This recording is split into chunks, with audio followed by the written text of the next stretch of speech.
urakoze cyane misiyoneri Miguel Bermudez Marie. Ese Imana yobananya kuguhezagira cyane,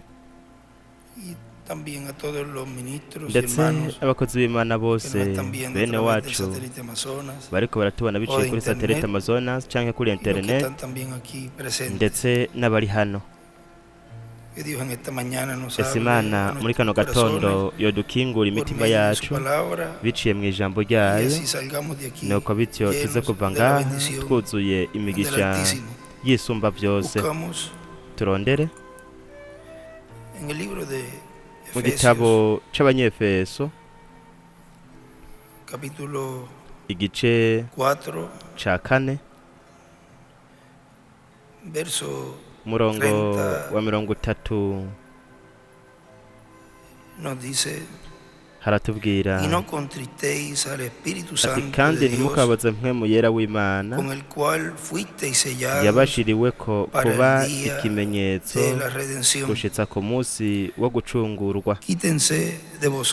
Umururazi wose no kujingitwa n'uburake no gutongana no gutukana bibavemwo hamwe n'inzigo yose. Mugiranire neza, mugiranire imbabazi, muharirane nk'uko Imana nayo yabahaririye muri Kristo. Icigwa tugiye gusoma ko ivyanditswe runaka hamwe n'ubutumwa, hanyuma tuza kumviriza ni ibanga ry'ubucunguzi. Murashobora gufata ivyicaro vyanyu.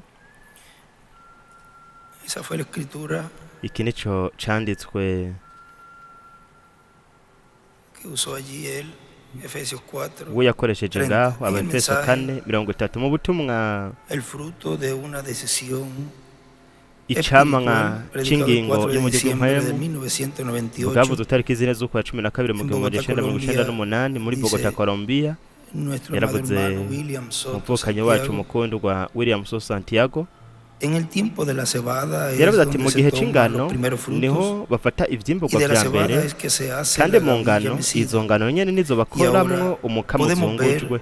Rero turashobora kubona yuko ico gihe ari igihe c'ingirakamaro cyane, kuko ni igihe co gutangura gusarura.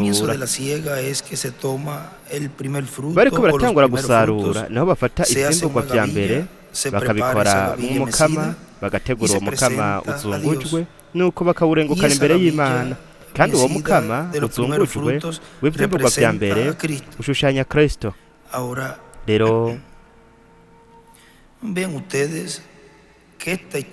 murumva ko ino nkuru y'ubuzima bwa Rusi, ino nkuru y'ubuzima bwa Noemi na Rusi ni inkuru ikomeye cyane, kuko ni inkuru ishushanya Kristo, ari we ashushanwa na Bowazi, ishushanya kandi n'ubwoko bw'Abaheburayo ari bo bashushanwa na Noemi.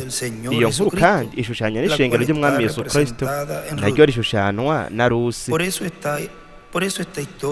Nico gituma ino nkuru ya Rusi, Noemi na Bowazi ni inkuru ikomeye cyane, kuko ngaha ishushanya Kristo niyo waciwe nk'umucunguzi wo mu muryango wa bugufi, ari we yacunguye ubwoko bw'Abaheburayo hamwe n'ishengero ryo mu mahanga. Ivyo byarashushanijwe igihe Bowazi nk'umucunguzi w'umuryango yacungura Noemi. Mu yandi majambo, ico gikorwa yakoze ngaho muri Isirayeli ubwo nyene yaracunguye Rusi, kuko Rusi yari uwa Noemi, cari igice ca Noemi.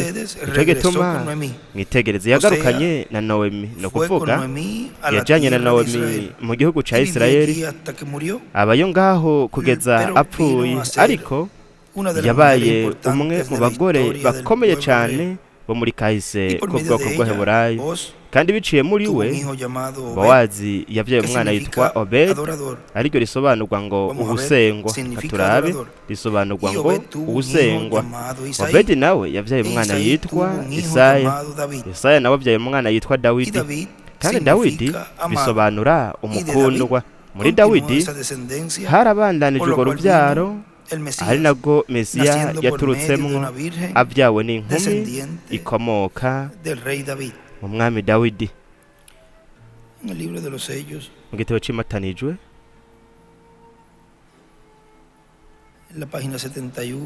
ku rupapuro rwa 71 mu butumwa igihengeri haravuga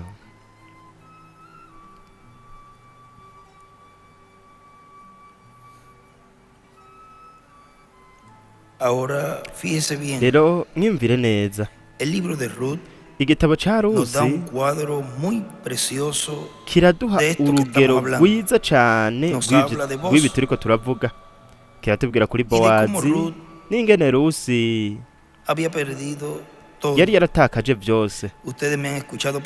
Mwe mwarumvise ndiko ndavuga kuri ivyo ikindi gihe nivyo Bowazi byabaye ngombwa ko ahinduka umucunguzi, kandi we niwe umwe rudende yashobora kubikora. Umucunguzi yatereza kuba uwo mu muryango wa bugufi, kandi igihe yacungura Noemi nuko rero yaciye aronka Rusi. Bowazi yabaye urugero rwa Kristo, ari we igihe yacungura Isirayeli yaciye aronka umugeni wo mu mahanga. Ubwo n'urugero rwiza rutunganye. Ndazi neza yuko dufise kasete ivuga kuri ivyo.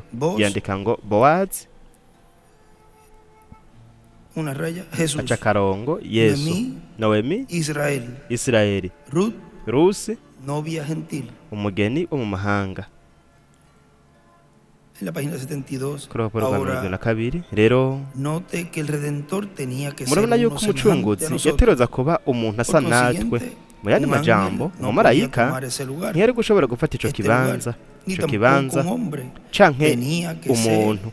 Yategerezwa kuba ari umuntu atavutse biciye mu guhura k'umugabo n'umugore. Nuko rero mpwemu yera yateye igitutu Mariya inkumi, kandi c'ukuri vy'ukuri nuko Yesu atari umuyuda canke umunyamahanga. Yesu yari Imana. Ivyo n'ukuri. Amaraso yiwe ntiyaje biciye mu guhura k'umugabo n'umugore, ahubwo yari amaraso yera yaremwe n'Imana. Ntabwo twakijijwe n'amaraso y'umuyuda canke amaraso y'abanyamahanga, twakijijwe n'amaraso y'Imana. Nuko Bibiliya ivuga. Nuko rero Yesu yari Imana. We ntiyari wa kabiri, wa gatatu canke umuntu wa kane, ariko yari we muntu umwe rudende. Yari Imana Emmanuel. Imana yaramanutse mu bwiza bwayo hanyuma irihishura.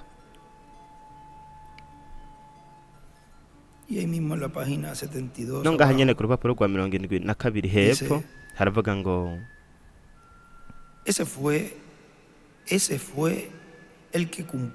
uwo ni we yashikije ivyari bikenewe byose. Ubuntu bw'Imana bwazanye Yesu Kristo. Rero turabona muri iki gitabo yuko Imana yabambye ihema ryayo. Yaraje ireka kuba Imana iza kuba umuntu.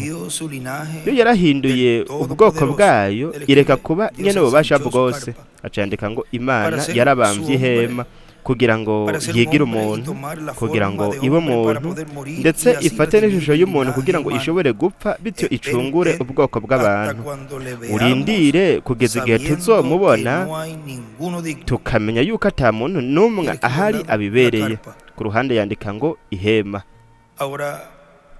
Rero turabona yuko ijambo umucunguzi ariryo rivuye mu ijambo ry'igiheburayo Goel, G-O-E-L. Uwo muntu Goeli yari umuntu yashobora gushitsa ibintu byose bikenewe kugira ngo akore ubucunguzi. Yatereza kuba ari umuntu, yandika ngo ubwa mbere yatereza kuba ari umuntu amenyereye ibintu byo gucungura, abizi neza. Aca yandika ngo ubwa kabiri afite icipfuzo cyo gucungura, kandi yategerezwa kuba acandika ngo ubwa gatatu gituza kuba uwo mu muryango wa bugufi. Imana umuremyi w'impwemu yaramanutse yigira mwene wacu igihe yigira umuntu kugira ngo ishobore kwishira kw'ibyaha byacu itange ikiguzi bityo yongere dusubize ku Mana. Nguyu umucunguzi Kristo ubu bwiwe yaramaze kuducungura, ariko n'ubu ntaraza kugira ngo yisubize iragi ryiwe. Hepfo yandika ngo reclamation canke kwisubiza ivyiwe. Birashoboka ukiyumvira gato, birashoboka ko wokwiyumvira gato, birashoboka ko wokwiyumvira gato ibinyuranye n'ivyo, ariko hagarara akanya gato ubirabe neza. We n'ubu ntarisubiza umwandu wiwe.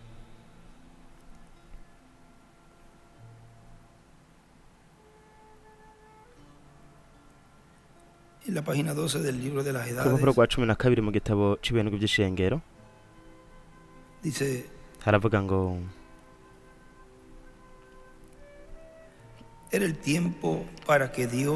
cari igihe kugira ngo Imana hagati ya twamugina Mesiya igaruka kujana umugeni wayo, nuko ikamwiyereka ikamwibwira. Yandika ngo biciye muri Mose na Eliya yiyereka Isirayeli. Nuko rero turabona Imana yongeye kugaruka kugira ngo igirane imigenderanire n'umuntu nk'umwana wa Dawidi, umwami w'abami n'uganza abaganza, hamwe n'umukwe w'umugeni wo mu mahanga.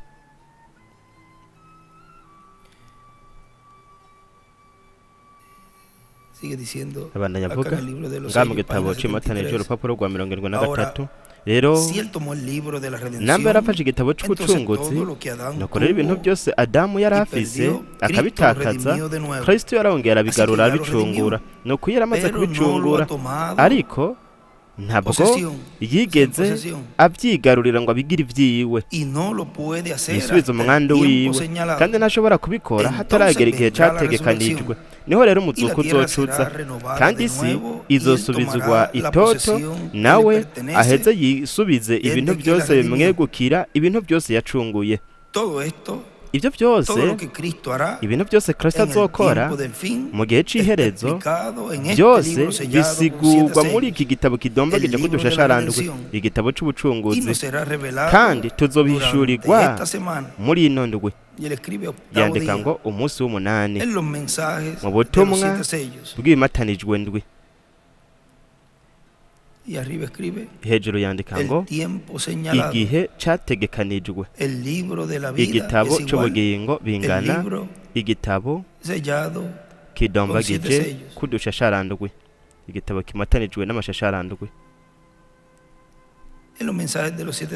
Ubutumwa bw'imatanijwe ndwi, Imana ntiyabishaka kizohishurwa uko ibimatanijwe bizogenda birahishurwa. Niho rero tuzoshobora kubona uno mugambi ukomeye cyane w'ubucunguzi, kandi uzoshobora gutahura ingene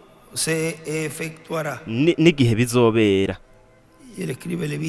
Yandika Abalewi 25 kuva ku 8 kugeza ku 13. Byose binyegejwe muri iki gitabo c'ibanga, kandi bidombagije ko dushasharandwe, kandi umwagazi w'intama niwe umwe rudenda ashobora kubihishura canke kucugurura. Ku ruhande yandika ngo ivyo Kristo azokora ku iherezo byose bihishurwa canke bisigurwa mu bimatanijwe.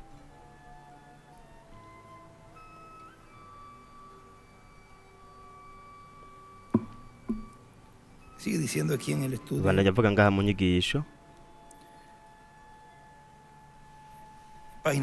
urupapuro rwa 2 ubutumwa bwitwa ngo ibanga ry'integera bwenge zibiri zikorera icarimwe, bwavuzwe itariki 8 z'ukwa 11 mu 1997 muri Asunción, Paraguay. Buno butumwa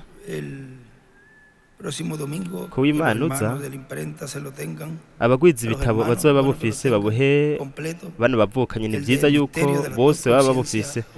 Ni ibanga ry'integera bwenge zibiri zikora icarimwe mu abagwiza ibitabo bazoba babufise, kuko burimwo ibintu bikomeye cyane. Haravuga ngo ikiremwa muntu gifise integerabwenge zibiri zitwa conscience na subconscience, kandi ubushakashatsi buravuga yuko umuntu akoresha 10% ku bwenge afise, kuko 90% ntabwo biri mu bwenge.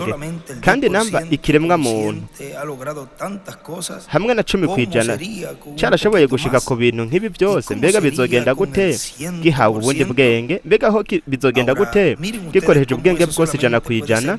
nimurabe ingene bishoboka ufatanije izo ntegerabwenge zose.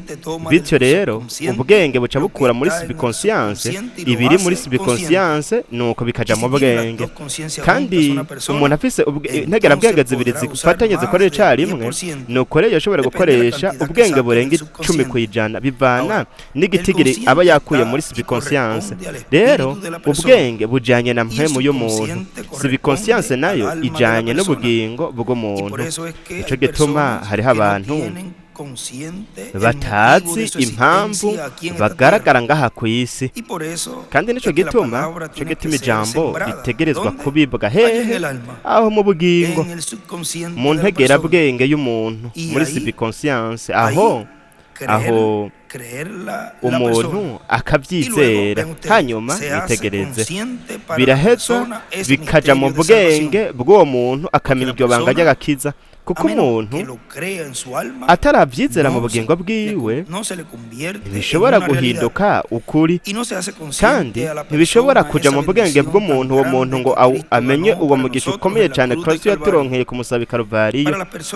ku bantu mu bisanzwe kiba ari nk'ikintu c'inkuru, ariko umuntu yaramaze kubyizera, akabyizera mu bugingo bwiwe, akabyakira mu bugingo bwiwe, birahinduka ukuri mu buzima bwa buri muntu wese, nuko bikazana inyungu kuri uwo muntu. Imana mu mugambi wayo irafise umugambi yuko ikiremwa muntu kigira integerabwenge zibiri zikorera icyarimwe. hariho akandi gace ngaha mu gitabo c'imirongo katubwira ku rupapuro 85 rwa 85 agace k'amajana 7 na 26 haravuga agace k'amajana 7 na 26 n'umurongo wakuye mu butumwa bw'imatanijwe. Bibiliya, mwebwe muri kumurandika ivyo vyanditswe n'Abanyefeso 4:30, kandi ntimukababaza mpemu yera w'Imana yabashiriyeho kuba ikimenyetso gushitsa ku munsi wo gucungurwa. muzirikanira ijambo ubucunguzi kugeza ku munsi ubwo igitabo c'ubucunguzi kizoba cahishuwe. hejuru yandika ngo kugeza ku munsi w'ubucunguzi, kugeza ku munsi w'ukumenwa kw'ikimatanije c'indwi.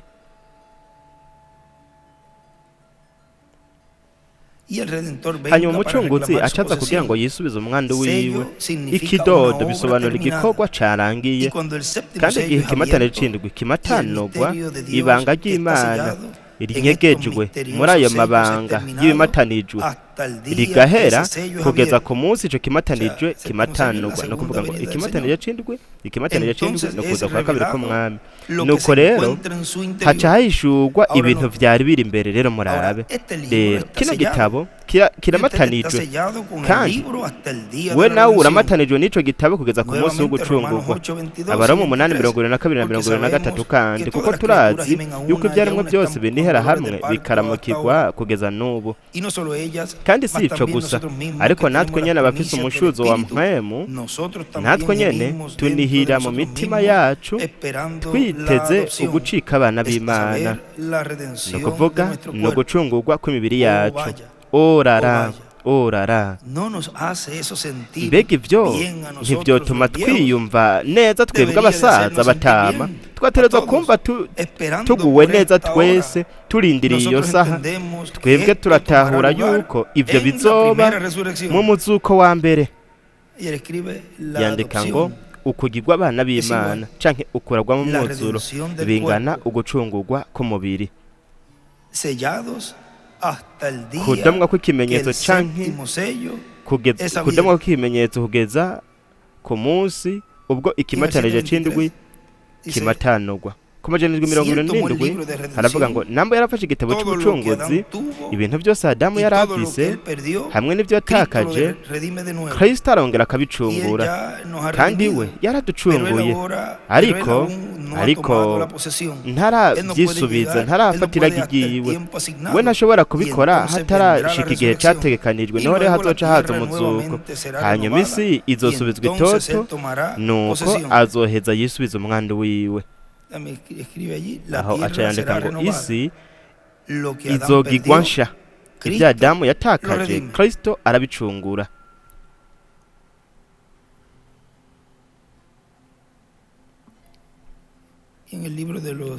mu gitabo cy'imatanije urupapuro rwa 85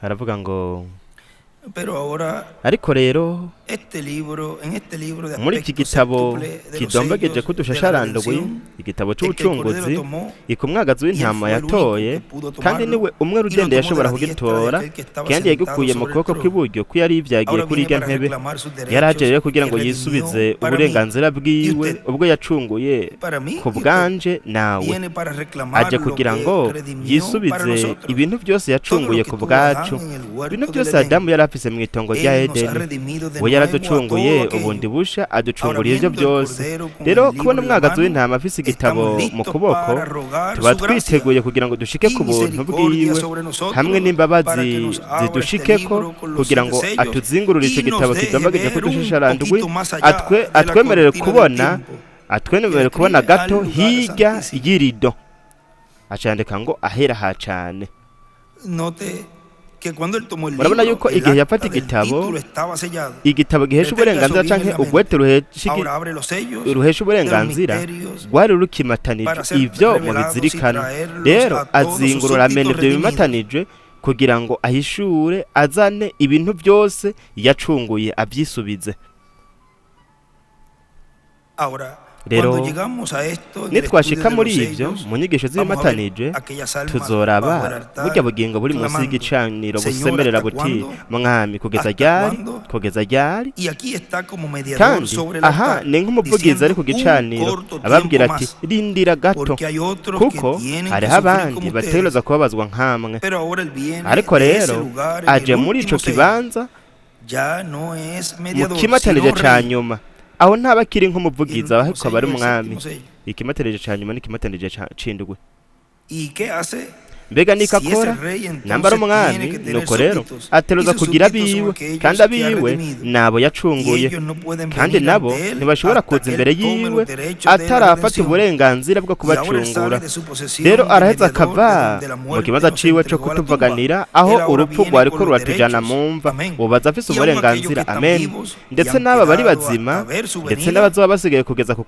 kubona kuza kwiwe intambwe ntituzokwitangira imbere basinziriye kuko inzamba y'Imana izovuga inzamba ya nyuma igihe ikimatanije kizokugururwa igihe marayika w'indwi azoba yatanze ubutumwa bwiwe nuko inzamba ya nyuma izoca ivuga abapfuye bizera Kristo bazozuka natwe bakiri bazima tuzoba dusigaye tuzoca tunyakugwanwa nabo kugira ngo twakire umwami mu bicu wewe ubu arigaragaza kugira ngo yisubize umwandu wiwe aho yandika ngo arisubiza agacungura uyu munsi itongo rya Edeni abana batubwira ngaha ku rupapuro rwa 2 hepfo Adamu yari umuntu afise integerabwenge zibiri zikorera icarimwe kuko yari afise umubiri wa Teofaniya kandi yari yashizwe umubiri wa Teofaniya yari yashizwe mu mubiri w'inyama ariko nyuma yo kugwa kw'ikiremwa muntu cyashoboye kuronka umubiri wa Teofaniya imbere yo kuza ngaha ku isi mu mubiri ufadika mu yandi majambo cyafashe impwemu yo ku isi kandi umuntu nyene yafashe umubiri uri mu bugombe buhaswe bw'Imana por un umubiri hombre wabyawe en una mujer, n'umugabo lo cual hamwe es n'umugore un cuerpo ari wo temporal, ari umubiri umara igihe gito corruptible y ubora mortal. kandi umubiri upfa. En la página 63 ku rupapuro rwa del 63 libro de citas, mu gitabo c'imirongo párrafo 557 dice: agace k'amajana 557 haravuga ngo todos los hijos de Dios abana b'Imana bose tienen que ser lo mismo. bategerezwa kumera co Sí, kimwe. Señor. Nivyo mugenzi, Ser nacido de la bategerezwa palabra, kuvyagwa n'ijambo evangelio, ubutumwa bwiza y espíritu, na mpwemu ese Espíritu Santo, escribe. mpwemu yera niko yanditse. No, ser nacido de la palabra y bakavyagwa espíritu n'ijambo nos hamwe trae na mpwemu para atrás, aratuzana hacia la inyuma, palabra aradusubiza hablada inyuma otra ku vez. ijambo rivuzwe iyindi ncuro, como en Juan nko muri Yohana 3, gatatu. ser Murabona nacido del agua y el kuvyagwa espíritu. n'amazi na ¿Qué mpwemu. hace ellos? Mbega Entonces ellos los trae niki directamente para akora? atrás otra vez, Arongera hacia el lugar de akabagarukana donde ku ustedes ijambo deberían haber akabasubiza estado en el mwaca principio. kibanza mwategerezwa kuba murimwo ubwa mbere mu ntango. Y él escribe arriba la redención, Hejuru yandika ngo nacidos en la ubucunguzi, sexta dimensión. kuvukira mu buringanire bwa Y gatandatu. también escribe abajo Ndetse la yandika palabra, hepfo ngo el agua, ijambo, el amazi, espíritu, mpwemu, el espíritu, mpwemu, el Espíritu Santo, mpwemu el yera, espíritu. mpwemu.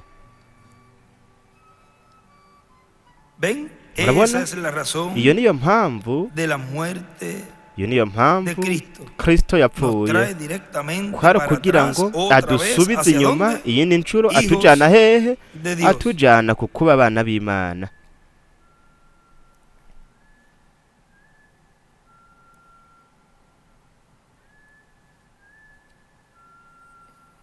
Y él escribe en una Yaranditse libretita, escribe mu gakarine, mu Redención. gakaye gatoya yanditse ngo ubucunguzi liberado, ni ukubohorwa, devuelto mediante el pago de un gutanga rescate. amahera yarakenewe kugira ngo imbohe yari ifashwe irekugwe. El significado que él escribe allí de Iyo niyo redención. nsiguro yatanze ngaho y'ubucunguzi.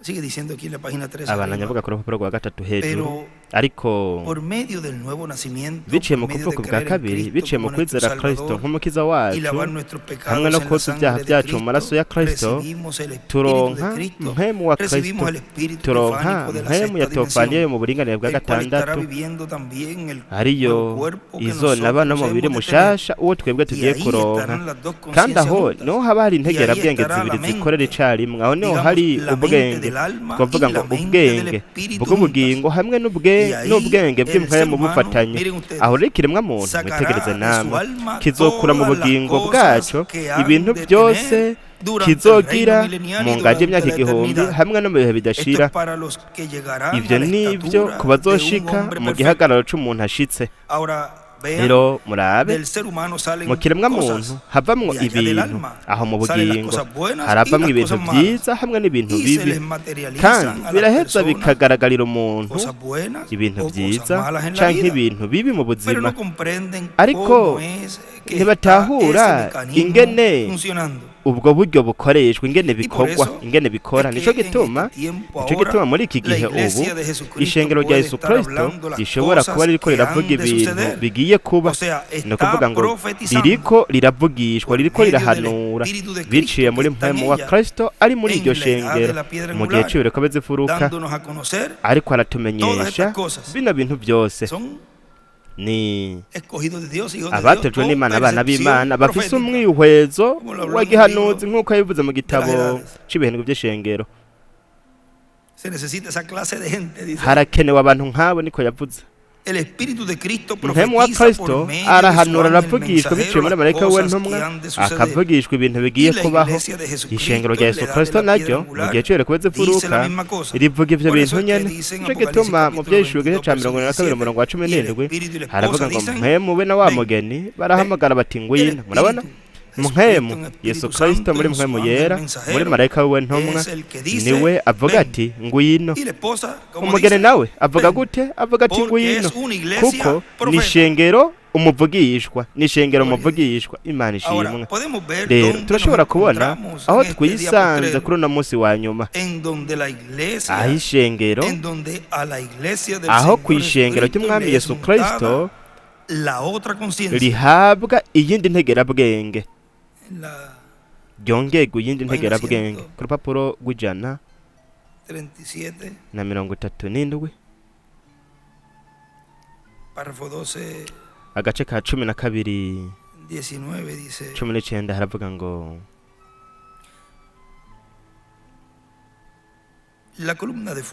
inkingi y'umuriro ni ugusigwa nk'uko Yesu Kristo uko yari ari ejo n'uyu munsi ariko kandi ariko azokwama, kandi ko mu minsi ya nyuma nk'uko byabaye mu gihe ca Loti Isodomu niko bizoba mu minsi umwana w'umuntu azokwihishura, ariko arihishura we nyene ubwiwe.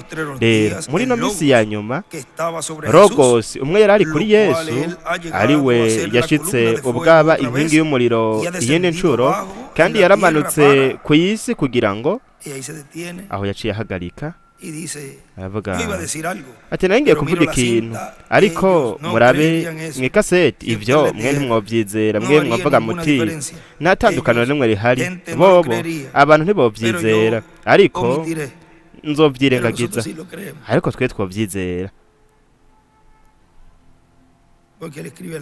Kuko ku ruhande yaranditse ngo ugusigwa inkingi y'umuriro, inkingi y'umuriro Logos. Ariko yaramanutse ari nk'umutasi aje gutata ku bw'urubanza. Jewe sindiwe, ndi umushumba wiwe, kandi inkingi y'umuriro ntabwo ari we, ari mu buryo bwa mpemu.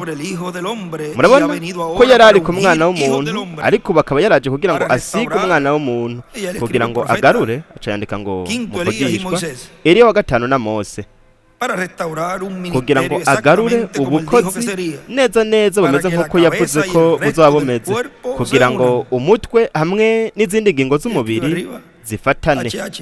Acandika hejuru ngo hehe umwana w'umuntu, ubumwe bw'umubiri hamwe n'umutwe.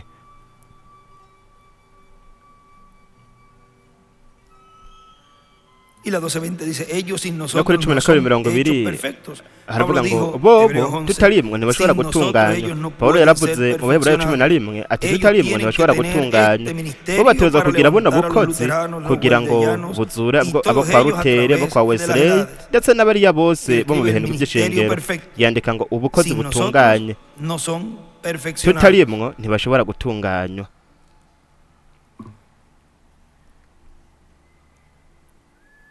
Sigue diciendo aquí, serle juntada la piedra angular. Kungwa n'ibuye rikomeza imfuruka, uko no kungwa no gufatanywa n'iyindi ntegerabwenge, no kuvuga civic conscience igafatana n'ubwenge bw'ishengero rya Yesu Kristo. Igihe cyo rikomeza imfuruka kikiyunga ku bihendwe by'ishengero, uko no gufatanya ubwenge bwo mu bihendwe by'ishengero ugashira ko civic conscience canke integerabwenge y'igihe cyo rikomeza imfuruka. Nuko bityo mwitegereze ingene ishengero rya Yesu Kristo ryamye ryubakwa mwa bwa buryo nyene ubwo Yesu Kristo ameze. Iriko riyubakwa rero, hariko hubakwa rero iki ishengero ritunganye. Mu butumwa igihagararo c'umuntu ashitse, c'umuntu atunganye, aho haratubwira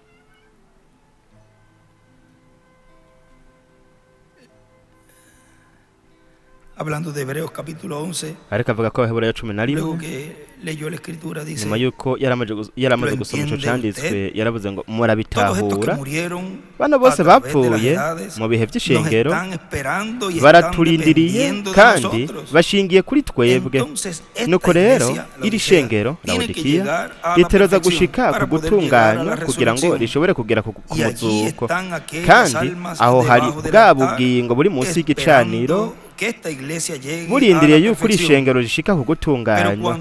Ariko igihe Kristo mu by'ukuri aje Y usted wewe notará nawe uzobona que esta iglesia yuko va rino shengero disminuyendo rizogenda más riragabanuka se va rigabanuka haciendo cane cada vez más pequeño. buri gihe rizogenda riraba rito cane Y en verdad es kandi mu mucho más by'ukuri angosto rigenda que ryonda como está cane aquí en el kurusha dibujo. uku ryari riri Porque ngaha en ku el gicapo fin llegará kuko hasta ku iherezo como una punta de una rizogera aguja. ubwo riba Ahí en el libro de los nk'isonga sellos, ry'urushinge hariya mu gitabo en el c'imatanije cuarto sello, mu kimatanije ca kane ahí nos habla aha de los del aratubwira cuarto Elías y los ku del vya Eliya wa quinto kane Elías. ndetse n'ivya Eliya wa gatanu Y la iglesia, kandi siendo una ishengero minoría, kuba ririko riraba tiene que llegar al inkehwa lugar donde ritegerezwa su gushika ministerio ahantu será aho ubukozi de la bwaryo misma clase que buzomera fue en el kwa principio. kundi nyene bwari bumeze mu Porque ntango cuando vuelva kuko esta igihe piedra hazogaruka coronadora, rino buye las risozera pirámides tienen una piramide pequeña abertura irafise donde se akaryango asienta la gatoyi corona. ahaja Él hace un igitsibo dibujito we yaciye acapa de una,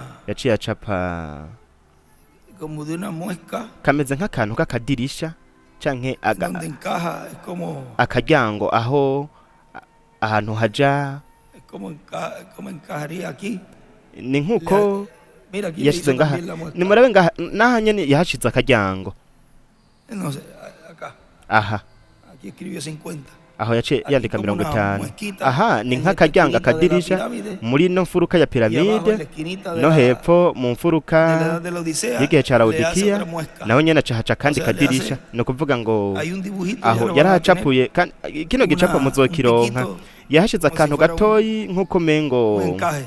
ni nk'akantu Ahí hace k'akayungiro aho Y en la niko pirámide abajo yacapuye le hepfo naho hace kuri esa piramide huella naho nyene ahí acahashira ako karyango con bolígrafo azul, akoresheje el ikaramu rojo, el y'ubururu borde de la pirámide. hanyuma iy'agahama nayo ayikoresha ku nkikuro za No piramide es únicamente una corona plana. ntabwo ari igitsibo sino que kigoroye tiene un gishanje pequeño borde, ariko kirafise y imbiga ahí tiene ntoyi que ser así kandi para gitegerezwa kuba kimeze derramar el nk'uko agua. kugira ngo basuke Y esta kwa iglesia amazi tiene n'iri que shengero ser naryo afilada. ritegerezwa naryo nyene Todas las demás gutunganywa piedras en la rwose pirámide fueron hechas kugororwa tan perfectas kucongwa hasta el punto ayandi que no mabuye se puede yose meter yo ni kuri una hojita piramide de navaja. yaratunganijwe Y pesa neza kugeza ubwo badashobora Hoy gushirako no saben n'imbugita cómo las colocaron, kandi pero fueron apima construidas. amatoni n'amatoni Y uyu acá munsi ntituzi arriba, ukuntu yashizweko donde ariko se asienta yarubatswe la corona, no ngaha hejuru rero la ahaca pirámide igitsibo misma, piramide el ubwayo cuerpo de Cristo, umubiri wa kristo tendrá que ser afilada. izotegerezwa No es kuba sencillamente itunganijwe algún neza credo, si doctrina, zanemeye o alguna imigenzo cosa por la canke cual hemos ikintu pasado, runaka nk'ibyo sino twaciyemwo tendrá que ser algo ariko kizotegerezwa tan kuba ari ikintu perfectamente como gitunganye Cristo, neza nka para que kristo cuando Él venga, kugira ngo Él niyaza y aquel wewe ministerio se unan hamwe na bwa bukozi perfectamente. bize byiyunge bihure Entonces neza vendrá el nuko rapto rero hazoca y haza la kunyakugwa ascensión hamwe a nuestro hogar. no kuduzwa mu rugo iwacu Y él escribe ahí, aca yandika algo. ngaho ati ikintu Dios en carne. imana mu mubiri Cuando, y tira la flecha cuando acaca akarongo dice el hermano aho Branham, si yerekana no aho tendrá que ser havuze algo aho Branham yavuze ngo tan perfectamente ariko azoterezwa kuba ari ikintu Iyi ni gitunganye libro neza mu gitabo cimatanijwe en la página ku rupapuro rw'amajana 471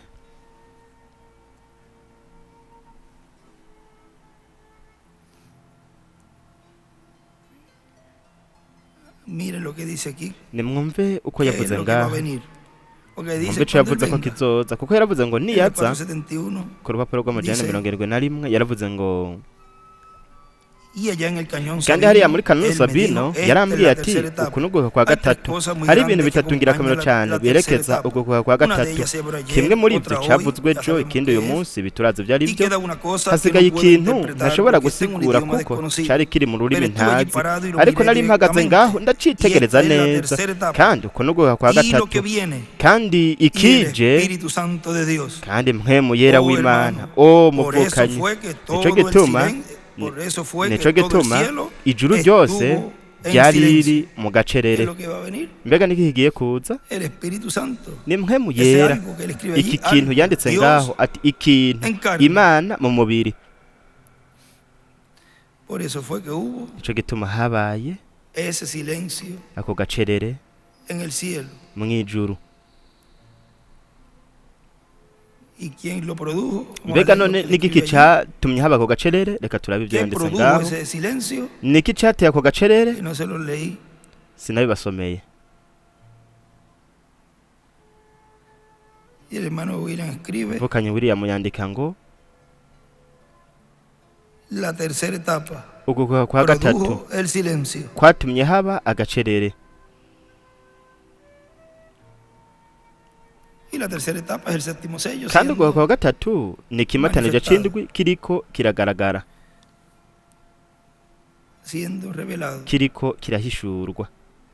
Sigue diciendo aquí, Banavuga hano donde nos quedamos en la página 3 aho twari abajo, dusigaje dice, ku y rupapuro rwa así gatatu también hepfo haravuga ngo para cada kandi miembro uko del niko biri cuerpo místico de Cristo no kuri buri ubugize es umubiri el w'ibanga wa programa Kristo de Dios ni umugambi para hacer w'Imana todos a imagen y kugira ngo semejanza twese de tugire Cristo ishusho na con las kameremere dos bya conciencias Kristo juntas. dufise integerabwenge Y todo zibiri ser zikora a la icarimwe estatura de un kandi varón twese perfecto, a la tugire estatura de igihagararo Jesucristo. c'umuntu ashitse tumere nka Yesu Todos Kristo, ser como tugire igihagararo Jesucristo. nk'ica Yesu Kristo, twese El tumere nka Yesu profeta Kristo, de Nazaret. umuvugishwa w'i Y todos Nazareti. sean profetas. Kumbure Dijo Moisés. bose bazabavugishwa, ¿Y niko quién Mose más dijo yavuze. así? Kandi ninde wundi Samuel yavuze uko? también. Na Samueli nawe Y nyene. ahora Rero miren ustedes el deseo de mwitegereze ellos. namwe iciyumviro Cuando icifuzo ellos cabo. hablaban en esa forma, Igihe bo bavuga es mw'ubwo buryo ¿por qué? hari kubera iki? Porque en algún tiempo Nuko mu gihe todos runaka serían profetas, bose bazoba bavugishwa, pero todos los del Israel ariko celestial. abo muri Isirayeli yo mu Y ellos ijuru bose. reflejaron eso con Kandi el bo Israel terrenal. ibyo babishushaniza Ojalá y muri todos Isirayeli en yo Israel sean kw'isi. profetas. Ati kumbure Isirayeli Todo yose el yoba Israel abavugishwa, terrenal. Isirayeli Pero yose yo kw'isi, ariko El Israel mwitegereze celestial es Isirayeli yo el mu que ijuru todos serán niyo profetas, bose bazoba porque bavugishwa, todos tendrán kuko bose las dos bazogira conciencias juntas. integerabwenge zibiri zikorera icarimwe. En la 254. No ku majana 54.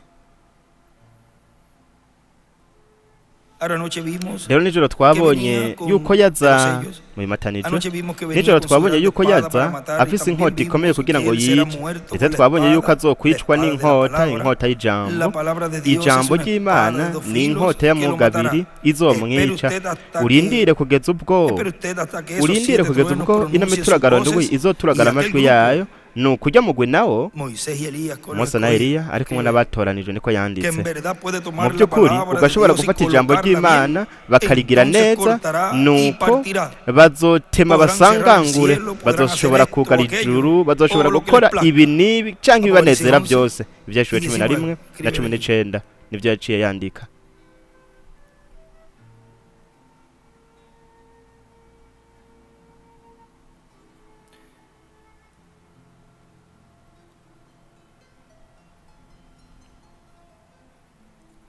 Y la 364 No ku majana dice, 34 haravuga ngo en Egipto muri Egiputa hubo tinieblas y habaye oscuridad umwijima hamwe n'ubwira kabiri. cuando Dios estaba Igihe libertando Imana a Jesús. yariko irarokora Cuando Yesu, estuvo sobre la cruz, igihe antes yari ari de ku musaraba levantarlo en la imbere resurrección, yo kuzuka mu primero muzuko, hubo tinieblas ubwa mbere habaye y ubwira oscuridad. kabiri hamwe n'umwijima. El sol Izuba se oscureció a mitad del día. Ryarabaye y las umwijima, estrellas no ryacitse dieron su umwijima luz. hagati na hagati mu Dos días munsi, después, inyenyeri ntizaba Él iba a zicaka. resucitarlo con triunfo Nyuma y'iminsi poderoso. ibiri yari agiye Después que kuzuka todo yanesheje. esto sucedió, Nyuma y'uko ibyo en byose Egipto, byose byabaye él muri libertó a Egiputa, Israel y we yararokoye inició Isirayeli, en su viaje nuko hacia la ayitanguza tierra mu rugendo prometida. rwayo bagana mu gihugu c'isezerano. Ahora, Rero en el tiempo de la tribulación mu gihe encontramos a c'akababaro estos dos profetas turabona abavugishwa quienes babiri tienen el control ari de bo todo, bafise con la ubugenzuzi ku palabra bintu que byose Dios les bakoresheje da. ijambo Imana Escribe ibaha. ministerios Yandika ngo adoptados ubukozi en el bwahinduwe monte de Sión. ku musozi wa Siyoni. Moisés y Mose Elías na Eliya tienen el bafise título de propiedad. igitabo gihesha uburenganzira. Solamente podrán hablar Gusa a medida que bazoshobora Dios kuvuga les dé la uko palabra, Imana izobaha les dé la ijambo, palabra. uko Imana izobaha ijambo. Hablan Yandika ngo a medida bavuga uko Dios le dé la Imana palabra. ibahaye ijambo. Ellos no son Bobo dioses, ntabwo ari sino Imana, apenas en el sentido ariko kandi superficial, porque aún ibyo Jesús ni ibintu dijo bisanzwe eso. kuko na Yesu Si ibyo fueron yarabivuze llamados dioses ati aquellos namba a quienes bariswe vino la Imana palabra, abo ijambo ryajeko a estos abo Dios envía su palabra Imana y irungika cuando ijambo ellos la ryayo hablan, kandi sucede. kandi bamaze kurivuga Y riraba ahora rirashitswa. aquí los vemos Ngaha rero con una comisión turababona de Dios bafise igikorwa para herir c'Imana la tierra cyo kugira ngo cuando bakubite ellos quieran. isi, bakubitisha isi icago cose Ciérrase los bashatse, cielos, y así barugara sucede. ijuru bikaba ¿Qué nk'uko está nyene. sucediendo? Mbega hariko Dios está a habiki? punto de redimir Imana a los iri hafi 144,000 gucungura que ibihumbi están en el 144 libro de la redención. banditswe mu gitabo Eso c'ubucunguzi. está bajo el sello Abo de la bari mu redención, en el kimatanijwe sexto sello. c'ubucunguzi, mu kimatane ca Amigos, gatandatu. eso es. Bagenzi, Ese ibyo es nuko el nyene biri. sexto sello Ni que ha ikimatane sido ca tan gatandatu misterioso. camye ari ibanga rikomeye Escribe cane. el sexto Yandika ngo sello es igual, ikimatane ca el gatandatu sello de la bingana redención. ikimatanije c'ubucunguzi. ndetse kandi yandika ngo ibihumbi 144 bari mu gitabo cy'ubucunguzi.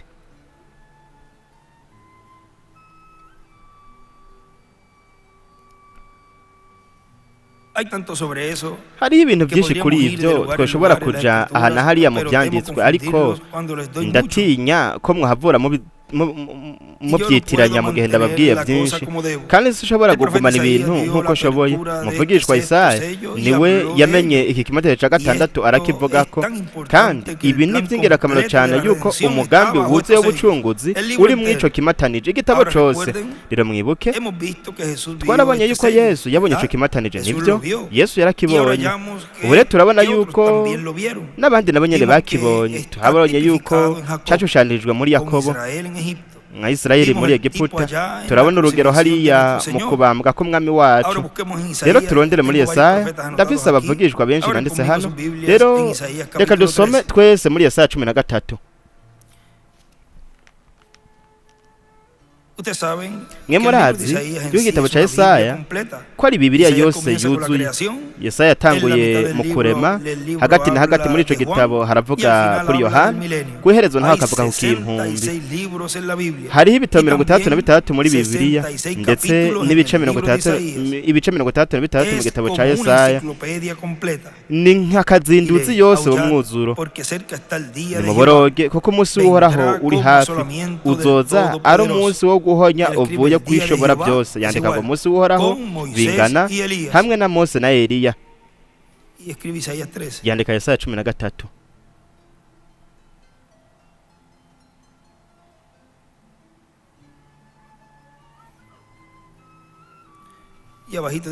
Hepfo yandika ngo inyenyeri zo kw'ijuru n'uburundo bwazo, turiko turabandanya ngaha ku 336, n'uburundo bwazo utazokwaka izuba, cyandika ngo Kristo rizocura umwiza rikirasa,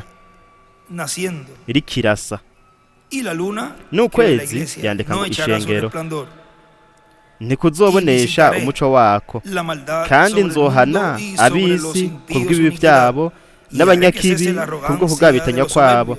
Nzomara amanyama abibone no kwishira hejuru kw'abantu b'abaterabwoba nzogusubiza hasi.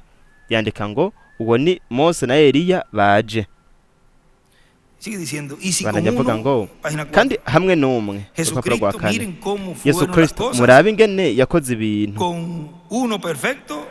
hamwe n'umwe atunganye. Mbega bizogenda gute ku mamiliyoni azoshika mwa runo rugezo? Ivyo bizoba ari ibintu byiza cyane mu nganje y'ubwiza y'imyaka 1000 hamwe n'ibihe bidashira.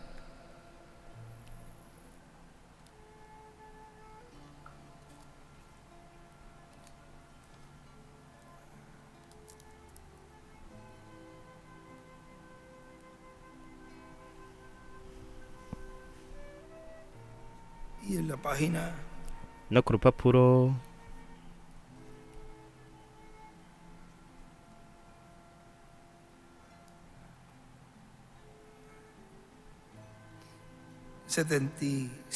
kwa 77 agace k'amajana 367 haravuga ngo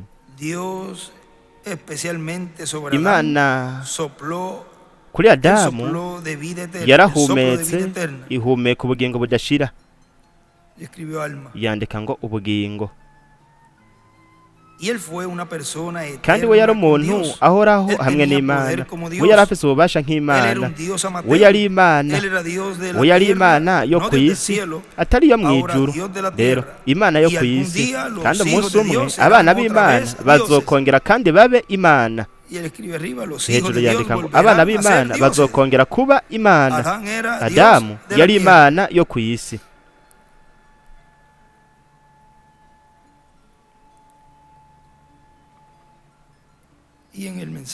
No mu butumwa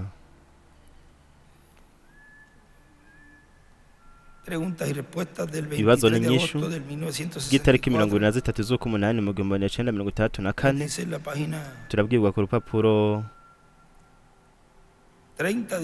rwa 30 haravuga ngo kandi muri iki gihe hazoba abantu bari mu mibiri iyi nyene isanzwe yo ngaha ku isi.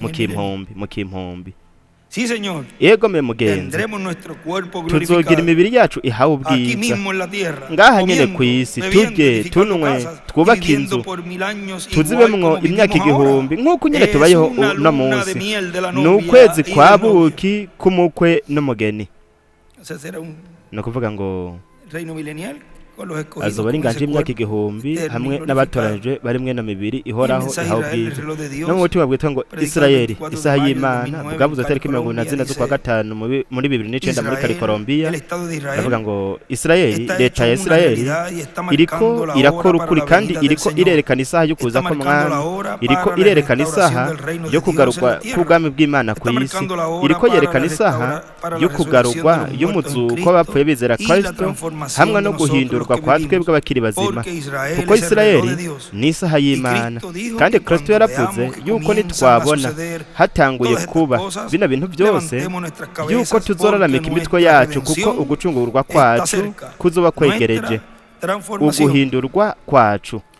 Y nos dice en la página turabwiwe ku rupapuro rw'amajana 343 343 del libro de los sellos, mu gitabo c'imatanije dice, haravuga ngo pero cuando se trata de lidiar ariko iyo con havuzwe Israel, ku gukorana na en Isirayeli esta última parte de la muri iki semana gihe ca 70, nyuma c'iyinga rya él lidia con 70 ellos como we una akorana nación. nabo nk'igihugu Pero ese tiempo ya habrá ariko muri ico cesado su gihe obra entre los azoba gentiles. yarangije igikorwa ciwe La co mu hora mahanga se aproxima isaha rápidamente iregereje y puede ser vyihuta aún esta kandi misma biranashoboka noche cuando Dios se hakaba torne mw'iri joro nyene completamente de los aho Imana gentiles. ihindukira ikava mu Correcto. mahanga Él así nivyo lo dijo.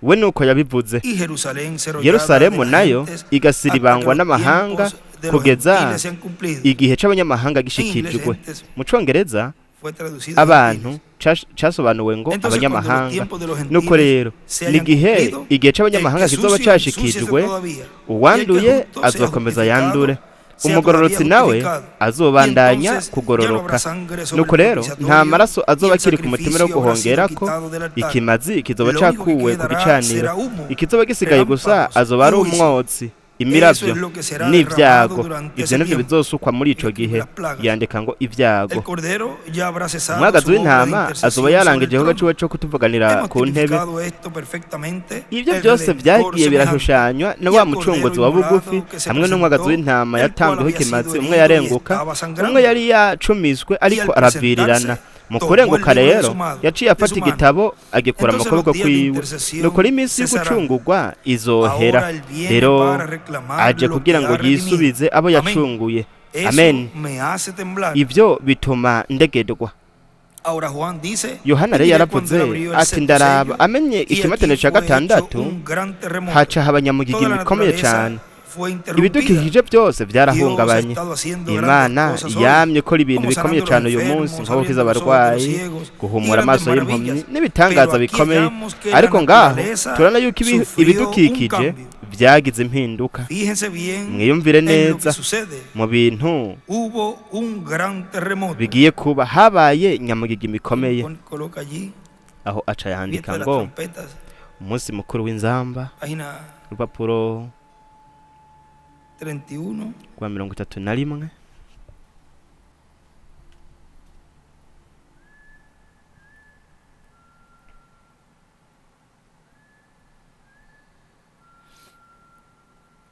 Y en la hora cuando yo kandi veo mwisaha todas igihe las nabona iglesias amashengero suenan yose canto y ibintu ricas bahimbara cane y no tienen n'abatunzi necesidad de nada, ellas badakeneye dicen, ikintu na kimwe y las baravuga veo bati miserables, nababonye desgraciadas, ciegas, y dando arabatindi palmaditas en bagenda los hombros de gusa ustedes. impumyi Quieren que ustedes babakubita comprometan udushi ku con- se bitugu comprometan con ellas. bashaka yuko Yo musezerana nací por un nabo propósito. jewe navutse Es kubw'impamvu para condenar runaka esa cosa ni ukugira ngo y nshire para kwiteka llamar ivyo fuera. bintu no kugira Sí, ngo lo ndabahamagare hanze nivyo Y él escribe, yo narabikoze nací para condenarla, aca yandika ngo para navutse kugira condenar ngo la cosa nshire kwiteka llamar ivyo fuera. bintu ndetse no kugira ngo ndabasohore Fíjense bien en lo que mwumvire sucede. neza Hubo ibintu biba un gran habaye terremoto sobre la nyamugigi tierra. mikomeye cane El ku sol se isi puso negro y la izuba luna ryarirabuye tampoco daba su luz. ndetse n'ukwezi Y las nako nyene estrellas kwaba se estremecieron y kucaka cayeron. inyenyeri Todo esto zaranyeganyize sucedió en el zirakoroka ivyo tiempo byose de la vyabaye mu apertura gihe de este co kumenwa sexto kw'iki kimatere ca gatandatu Inmediatamente después ubwo del nyene anuncio de los nyuma mártires y'itangazo por la palabra de ry'abamaratiri Dios y el hamwe n'ijambo testimonio que ry'Imana ellos hamwe tenían. n'intahe bo bari bafise Entonces ustedes nuko rero ven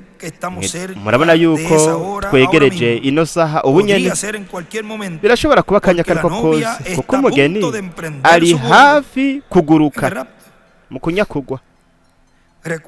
Mwibuke igihe bino bintu biba umugeni ntazoba ari kw'isi, umugeni azoba yagiye, ntazotereza guca muri ibi bintu. Iki ni igihe c'akabaro gakomeye hamwe no gutunganywa kwezwa kw'ishengero, no kuvuga inkumi z'ibijuju. Ishengero ryahawe kuzoca muri ico gihe, ntabwo ari umugeni we azoba yamaze kujana umukundwa wiwe kugira ngo ivyo ntibimukoreke.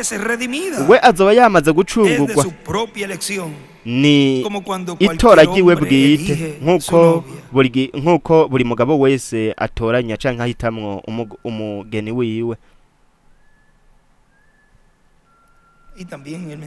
Ese ni ubutumwa bwitwa ngo kumenya umunsi n'ubutumwa bwawo. Aravuga ku rupapuro rwa 13 haravuga ngo guhuma nk'uko Isirayeli yahumishijwe kugira ngo abanyamahanga bashobore kwinjira. Rero abanyamahanga barahumishijwe kugira ngo umugeni ashobore gukurwa, Isirayeli nayo ishobore kwakira umunsi mukuru w'inzamba neza neza. Nyuma y'iminsi 2 azotugira abazima canke azoduhikangura, azotwegeranya abayuda. Avuga kuri izi nzamba nuko tuzoba bazima imbere yiwe canke tugira ubugingo budashira, tuzoba turi imbere yiwe. Bibiliya iravuga ngaha muri Hoseya ati tuzoba bazima imbere yiwe, ubugingo, kugira ubugingo imbere yiwe, kugira ubuzima. Ubwo nibwo buzima bwiwe, ubugingo buhoraho, kugira ubugingo imbere yiwe. Bo babayeho mu kwinezereza, yandika ngo Laodikiya, babayeho nk'abapfuye. Nuko yari asezeranye yuko Isirayeli izokongera ikagira ubuzima imbere yiwe. Bamye barapfuye ku minsi mikuru y'ukuri ya Pentekoti, yandika ngo guhishurira Isirayeli inkuru y'inzambandwe.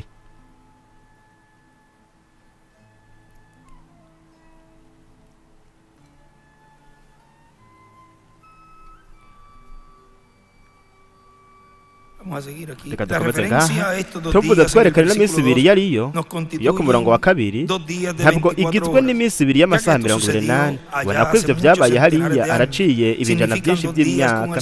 Ishushanya iminsi 2 y'umwami ihuye n'imyaka 2000. Haraheze imyaka 2700 uhereye ico gihe. Hoseya yanditse ayo majambo mu mwaka wa 780 imbere ya Kristo. Nuko rero imbere gato y'imyaka 270 yaravuze ati hanyuma y'iminsi 2 canke ku munsi ugira 3 azotuzura. Ku ruhande yandika ngo ku munsi ugira 3 w'ikiringo, kandi tuzoba bazima imbere yiwe. Aho niho hatangura inzamba. Uyu no munsi, ubu ni wa munsi turiko turabamo. Abayuda baranyanyagijwe barahumishwa, ariko barongeye baregeranwa. Ubu bari ku munsi ugira 3, murabibona. Baranyanyagijwe muri Palestine ndetse no mw'isi yose, barahumishijwe kugira ngo bashobore kwanka Mesiya. Rero baregeranijwe mu gihugu cabo, biteguriye inzamba kugira ngo bashobore kumenya impongano. Bibiliya iravuga yuko nyuma y'uko ishengero rizoba ryajanwe, bo bazomwakira, kandi bazomwakira bamubone afise ibiguma. Bamubaza bati mbega ibi biguma ni ivy'iki ku maboko yawe? Azobishura ati ibi nivyo nakomerekeye mu nzu y'inshuti zanje. Yaravuze yuko buri muryango wose uzokwitandukanya, urire wicuze iminsi myinshi nk'umuryango wabuze umwana wiwe w'ikinege. Mwibuke umunsi mukuru w'inzamba utegereza gukora ivyo. Bazorira kandi bazokwibabaza kubw'ikimazi catanzwe bo banse. Bo bari mu gihugu cabo, baranyanyagijwe, barahumishwa, ariko ubu barakoranijwe hamwe. Ibyo byose vyabaye mu kimatero ca 6. Inzamba ndwi zaravuze kugira ngo zibakoranirize hamwe zibegeranye inzamba indwi. Inzamba y'indwi ni ya yindi nzamba ikomeye cyane imwe twabona ko Imana uheze. Inzamba zitandatu zaravuze muri ico kimatare ca gatandatu ko Imana uheze.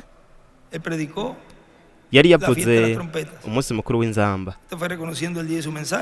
Aha hari mu kumenya umunsi n'ubutumwa bwawo bwavuze itariki 26 z'ukwindwi. Itariki 19 z'ukwindwi naho yari yavuze umunsi mukuru w'inzamba. Inzamba zitandatu zaravuze muri ca kimatare ca gatandatu. Mwabwa buryo nyene ubwo ikimatare ca gatandatu cahishuwe byose mwacagihe nyene gusa ni ivy'abayuda zose zavugiye icarimwe. Mu gihe twebwe twamaze imyaka 2000 turi mu munsi mukuru wa Pentecote, yandika ngo mu kiringo c'ubuntu. Yandika kandi ngo inzamba y'indwi, inzamba y'indwi, inzamba ikomeye mu kimatanije c'indwi. Icyo cyo ikimatane cyendwe kwishengera no kuza kumwami kuza kuyo kwa kabiri n'inzamba yindwe kuri Isirayeli, Mose na Eliya.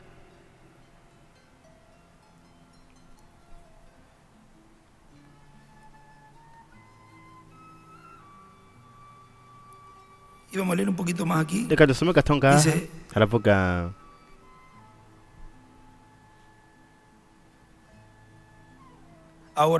tirero haraheze imyaka 2700 uhereye ico gihe.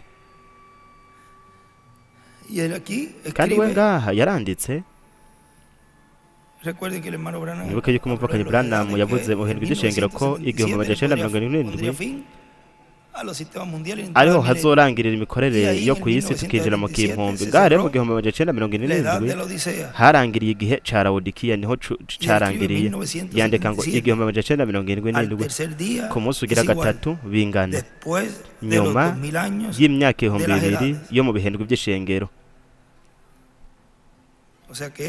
Nakavuga yuko ari ku munsi ugira gatatu aho bo bazokongera bagakoranirizwa hamwe.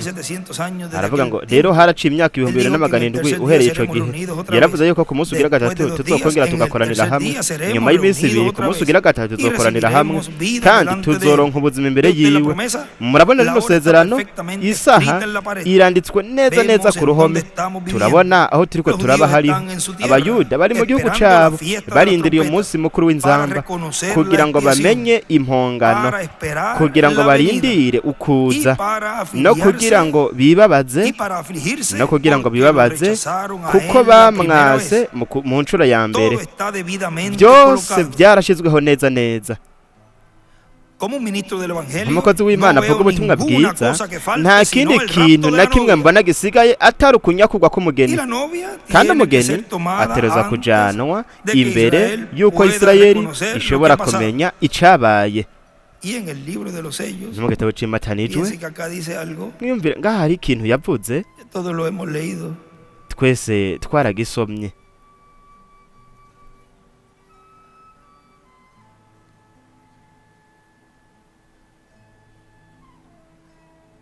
Ku rupapuro rw'amajana 359 aravuga ngo ariko Yakobo yaravuze ati sindakureka ngo ugende utampezagiye, ntushobora kugenda, ntegereza kugumana nawe.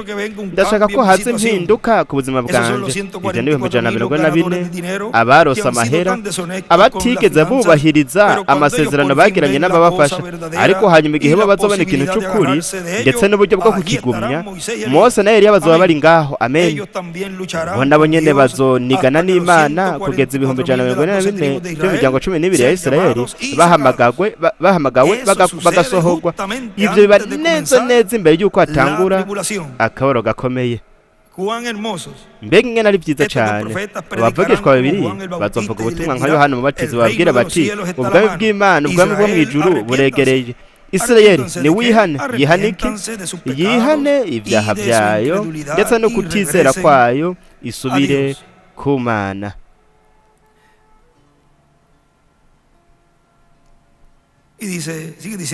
Aha bandanya havuga ngo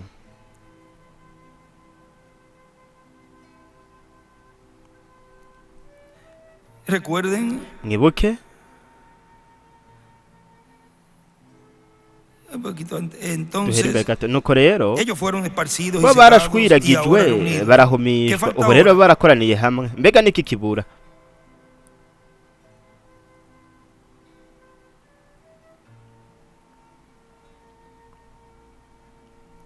La novia tiene que ser tomada. umugeni ateruza kujanwa Luego los profetas de hanyuma Apocalipsis bavugishwa mu 11 byaje cumi los llamarán a la fiesta de las trompetas bazobahamagarira para ku munsi hacerles mukuru reconocer lo que w'inzamba han hecho. kugira ngo bamenye ico Recuerde bakoze mwibuke que entre ko esos sellos hagati y'ibyo aparecieron bimatanijwe el sexto sello hagaragaye y ikimatiro había cya gatandatu 144,000 kandi hari ibihumbi ijana na mirongo ine na bine llamados. by'abatoranijwe bahamagawe Entre hagati la sexta y la séptima trompeta y'inzamba ya aparece gatandatu Apocalipsis n'iyindwi 11. hagaragara ibyahishuwe cumi na rimwe Exactamente en neza acuerdo con el neza sexto sello. birahuye n'ikimatiro cya gatandatu ¿Qué debía de hacer esto? mbega niki categerezwa gukora Esto ivyo fue para traer a los ivyo dos testigos, byabaye kugira ngo Moisés y bizanye Elías. bizane bya byabona bibiri Mose son na Eliya profetas y bona los judíos solo bavugishwa creen kandi a sus abayuda profetas. bizera gusa Ellos abavugishwa vendrán babo con bo la bazoza señal bafise de ikimenyetso los profetas. Su c'abavugishwa labor será la ibikorwa de un byabo profeta. bizoba Porque ellos iby'ubuvugishwa fueron kuko bo profetas antes. babaye abavugishwa Y ubwa describe mbere Moisés y Elías, es yandika igual. ngo Mose na Eliya Será bingana un bazoba ari umuvugishwa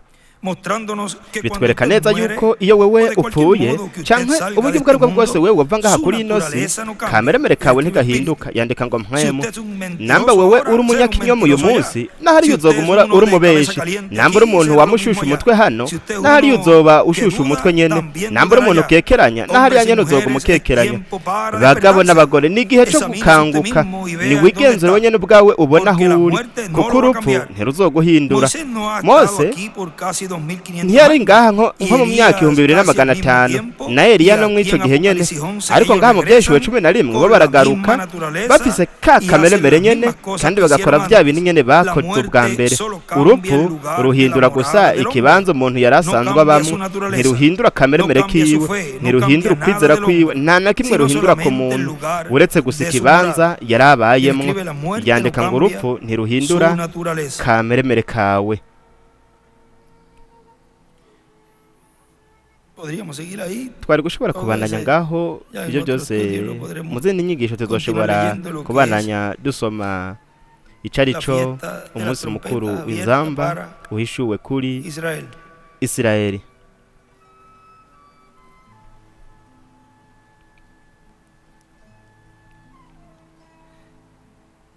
Página 4. urupapuro rwa 4